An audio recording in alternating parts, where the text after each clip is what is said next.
Хај, сакам да раскажам една така приказна од моето минато, која што не е кој знае каква сјајна и бајна и убава да се слуша, ама си реков можеби не е лошо да ја снимам, да ја има како запис, затоа што сите ние во животот доживуваме различни искуства. Некои доживуваат убави искуства, некои не. Мислам, затоа нема да биде проблем ако снимам една не толку убава случка, една од мојот живот, нели?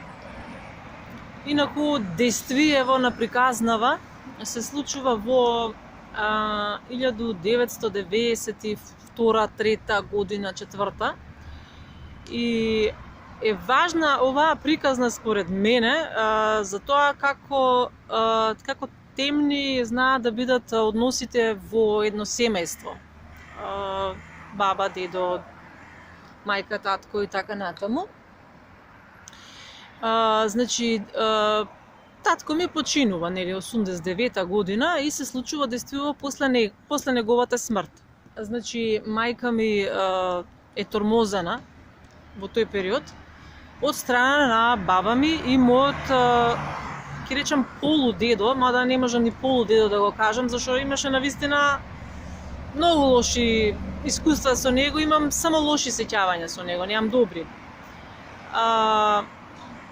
Значи, како почина татко ми, идејата на баба ми и дедо ми беше да куќата која што тие ја граделе, нели, да не може да се предаде, значи да не припадне на сопругот со кој што можеби мајка би ми се омажила повтор пат. Нивната идеја е да се припише таа куќа на мене и на сестра ми. Бидејќи ние бевме две сестри, две ќерки, нели, две внуки. Секојдневно бевме во страв дека може да дојдат и да не избркаат од таму. Така, нели, така, тој збор го употребувавме тогаш. И тој збор го употребуваа они, као, ќе ве дојдеме дома, ќе ви збркаме од куќата вамте тамте. И значи, сакав да го кажам следново, дека мојата баба и мојот полувампир, дедо, не доаѓа кај нас. Ниту додека беше татко ми жив, ниту откако тој почина. Едноставно не доаѓа. Ако не ни испратеше мајка ми кај нив на гости, значи они нема да дојдат кај нас на гости. Како баба и дедо, нели, да се ги видат внуците или било што. Значи ние моравме да отидеме кај нив петок, сабота, недела, нели, кој ќе завршеше школата и да ги посетиме, а они не доаѓаа кај нас. И така функциониравме. Така функциониравме, сакав да го споделам ова. Пак ќе кажам, за да остане како запис, како сеќавање на неубаво искуство. Знаеш, имаш внуци кои што се многу сакани од своите баба и дедо, се многу и чувани од нив и така и треба да биде, затоа што децата се единственото вредно нешто во овој свет, што викаме, нели, децата се најголемото богатство.